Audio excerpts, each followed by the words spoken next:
So Kyle, with your background and your experiences, you've been an incredible resource for us at 511 over the years, taking our products to the next level.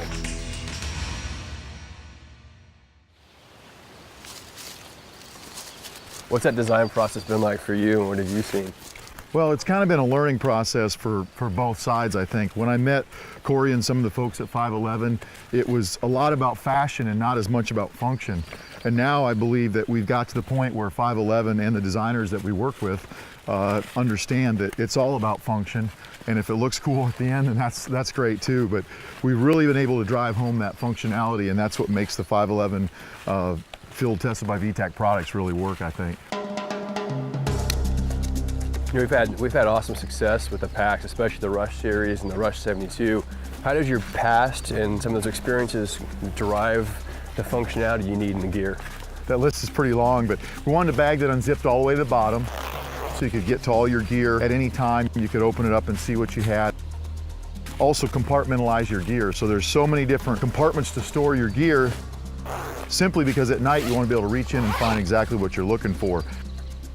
We also wanted to have the MOLLE and have it put on in a decent manner, make the packs bomber with the heavier weight material, added a stuff it pocket so you can put your helmet or a jacket if you take it off. You got your clothes layered, you start to work up a sweat, you can peel off a layer and stuff it in that. And that all comes from my past experiences, as well as making sure you have a really stiff hydration area. So one, your hydration doesn't get popped, and two, if you overloaded the pack with objects like radios or whatever you might carry, mission essential gear, it wouldn't push into your back. So the plate inside of the pack is a pretty heavy duty piece of gear. Corey came up with the yoke design for the carrying system, and I really like that. I didn't think that was gonna work, but he's proven me wrong on that. I mean, it's a super functional pack and works really well, and it's been a very popular product with 511. You know, one of the features I like is the little sunglass pocket at the top, so it doesn't get crushed down below.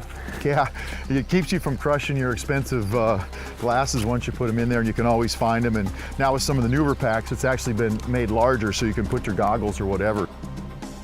You know, the Rush series has really turned into a pretty incredible collection for us. You know, we have the Rush 12, the 24, and the 72.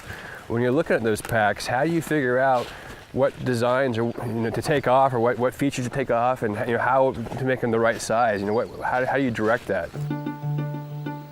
Well, the Rush 72, we had to make sure that the kitchen sink fit in that bag. We looked at the market, we talked to the customers, what size bag do you want? The Rush 72 is a large bag. The Rush 24, we took it down a little ways, so that's more of an everyday slick-sided pack. It also doesn't have the big shove-it pocket. So that's a daily use pack. The 72 is if you're gonna go out in the woods for 2 or 3 days, thus the name Rush 72. Well, I like the waist strap on it as well. It gives you the option to get that load off your hips or on your hips, and you can take a break if you need to, or throw it back around, tuck it away. I use that when I'm out hunting. If I'm gonna climb a hill, I take the waistband loose so that my legs have more ability to flex going up, especially with large weights in the pack. I've actually packed out elk quarters with a Rush 72, and if you do that, you've got to have a waistband or you're not going to be able to do it. How about field testing? What's that process like when you get in the protos and you're going out in the field? What kind of rigors do you put them through?